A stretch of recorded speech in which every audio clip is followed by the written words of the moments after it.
Hello， 大家好，欢迎收看这期的午夜听鬼。这次星星为了能顺利周更，就把这期做成播客版本了，不然下个礼拜的动画会赶不及呀。星星不久前在网上找灵感的时候，发现新加坡也有很多很酷的鬼故事诶，而这期故事星星也做了改编，希望你们会喜欢哦。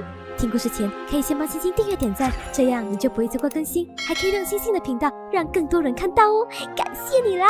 那我们开始咯。我记得那晚真的是我毕业出来工作后最狼狈的一晚，因为我不止被老板无情的加班，最后还出事了。到底是发生了什么事呢？就让我来跟你们说吧。当时我在新加坡的一家会计事务所当会计师刚满半年，身为会计师最常做的事当然就是加班了。我记得那天我在公司加完班后，已经差不多接近晚上12点。我冲到地铁站时，根本是踩着点才赶上最后一班列车。当时整个车站冷冷清清的，车厢里人也不多。我走进去的那节车厢，只看到零星几位乘客，其他车厢大概也是差不多。说真的，我那天的状态真的超差，因为我已经连续加班超过1个礼拜了。今晚是我做到最晚最累的一次，我是又累又饿，还满肚子怨气，整个人已经虚脱到不行了。我心里边骂老板脏话，边漫无目的的刷着手机，想让自己稍微好过一点。刷着刷着，我就看到了一则灵异影片，影片内容是在讲新加坡碧山地铁站的，而这一站就是我每天都要下车回家的那一站。其实碧山地铁站一直是这里流传多年的闹鬼地点，听说很久以前那边是一大片早期移民的墓地，到了后期才重新规划建了地铁站。但是当时的我根本就不相信这些，无聊之下我还是随手点开了视频。网络上流传说有人在碧山地铁站看到过没有头的人和不存在的乘客，更可怕的是地铁都是走地下通道的，但是乘客听到过列车上方传来不知名的脚步声。又是在讲同样的东西，拜托，我每天都坐回碧山，一次都没有遇到过啦。有没有鬼？先问过我这个天天回碧山的人好吗？这种影片都有人信？没错，我当时就是这样想的，心里超级不屑，影片都没看完我就划掉了，觉得这种视频根本就是妖言惑众。列车继续往前开，停了一站又一站，上车的人越来越少，下车的人越来越多，慢慢的，原本就很少人的车厢变得更冷清了。最后我所在的车厢只剩下3个人，那就是我，还有一位跟我同排坐在靠门位置的女乘客，以及坐在她对面的一位男乘客。车厢里没人说话，只有广播报站的声音夹着列车行驶时低沉的隆隆声。再多2站就到碧山了，我瞄了一眼手机，已经是午夜12点10分。真是无言，要是平常这个时间，我早就窝在家里的电竞椅上耍着剧吃着宵夜了啦。加班真的是浪费生命诶。想到这里我更来气了，已经疲惫不堪的我也只能认命，然后无奈的把头靠在身后的车窗，打了一个超大的哈欠。幸好明天是周末，终于可以睡到自然醒了。睡醒后要吃什么好嘞？而当我迷迷糊糊盘算着明天要怎么耍废时，我听到了一个声音，是从我左边的窗户传来的。那个声音在慢慢往上移动，这时我人有点精神了，因为我从没在列车上听到过这种声音。一开始我想说应该是列车在跑，难免会有一些杂音，没什么好奇怪的。但是我越听越觉得不对劲，那个声音就不是什么列车零件还是机械摩擦的声音，它更像是有什么重物压在了玻璃表面摩擦的声音，而且它是有规律的。我接着又更仔细的去听，那个声音从玻璃窗移到去车顶了，并且从原本玻璃摩擦的叽叽声变成了痛痛痛。听得出来，那个声音一直在车顶来来去去的，就好像是有人在车顶上面来回踱步。想到这里，我的脑海竟然浮现出刚才那个视频博主浮夸的脸。更可怕的是，地铁都是走地下通道的，但是乘客听到过列车上方传来不知名的脚步声。哎呦，在乱想什么啦？这是自己吓自己。怎么突然这么冷呢？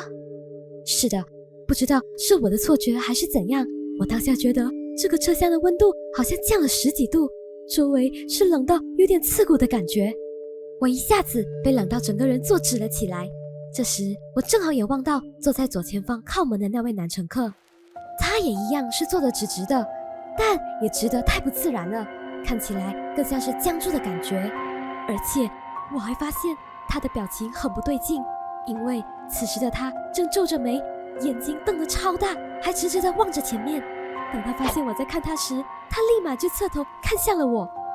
我一下子就被他的眼神吓到了，不夸张，他的表情就好像是有人拿枪抵住他的头似的，非常惊恐，眼睛都快瞪出血丝了。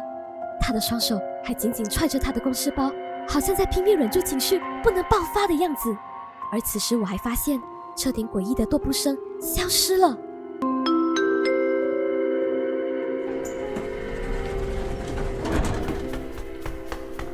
列车门一打开，我就看见那位男乘客直接跳起来冲出列车，然后头也不回地狂奔了出去。看着他奔跑的背影，就开始同情他。他一定是肚子痛到快忍不住了吧？哎，谁忍得了快到肛门的煎熬啊？门再次关上，整节车厢就只剩我和那位女乘客了。说真的，虽然我自认是个不信邪的人，但想到那个男生刚才看我的表情，我心里其实是有点毛毛的。就在我还在胡思乱想的时候，那位女乘客站了起来，坐到了我的旁边。刚才那个人一定是肚子痛，可怜哦，下车后还要走一段路才到厕所诶，希望他来得及啊。你还好吗？我刚才也有点被他吓到诶。哈哈，就是咯，不知道他今天吃错什么诶，还可以跑那么快，也是厉害了。就这样，我跟那位女乘客有一搭没一搭的聊天，气氛又轻松了起来。虽然如此，车厢内还是异常的冷，我还是一边搓手一边跟他聊天的。你会觉得冷吗？不懂为什么突然这么冷是不是冷气坏了啊？是蛮冷的啦。你现在回哪一站啊？我下一站就是了，我下 B 山，你也是吗？此时列车开始减速，B 山站到了。我先走了哈，拜拜。就在我要起身下车的那一瞬间，那位女乘客突然伸手抓住了我的手腕，硬生生的把我拉回了座位。我一下子没反应过来，她突然就凑到了我的耳边，用非常非常小声但严肃的语气跟我说：“你不要下车，相信我，下一站再下。”听到她说的这一句话，我愣了1秒，然后立马就全身起了鸡皮疙瘩，因为几乎同时我听到那个声音又回来了。只是这次那个声音不再是轻微的跺步，而像是有什么愤怒的东西在车顶发狂般的踩踏，我感觉它都要把车顶踩穿了。当下我一听到那个声音，是立马吓到魂都要没了。我不知道到底是发生了什么，为什么那个声音还在？我的心脏一直狂跳，手也开始发抖。虽然我什么都看不见，但我还是可以感觉到那个东西很生气，而且声音这么大声，其他车厢的人却都完全无动于衷，仿佛我们跟他们的车厢是隔开来的，声音只有我们听得见。我紧紧靠着旁边的女乘客，已经害怕到一句话都不敢说了。此时我看向她，发现她也神经紧绷地看着我，脸色早就一片铁青了。而就在车门关上的那一刻，那个声音也随之消失了。列车继续往前开，整个车厢又恢复了死寂。安静的车厢内，我还是可以清楚听到我的心跳声，手心也还在冒汗。我旁边的女乘客也变得很安静，跟一开始热情健谈的样子完全不一样。我想她也吓得不轻吧。更神奇的是，车厢内的温度忽然就恢复到跟之前一样，不那么冷了。我们就这样沉默不语，一直到列车开到了下一站。当门打开时，我还是不敢起身，因为我怕那个声音还会出现。但那个女乘客毫不犹豫地拉着我，我们两个就迅速地下了车，走出了地铁站。她带着我走到附近的一家麦当劳，在灯火通明的店外缓了一下后，那位女乘客深吸了一口气，终于开口了：“真的很排泄，刚才想必你不要下车。是这样的，我不想吓到你，其实我看得到。”而透过她的视角，我才知道刚才在列车上发生的事是多么的让人匪夷所思。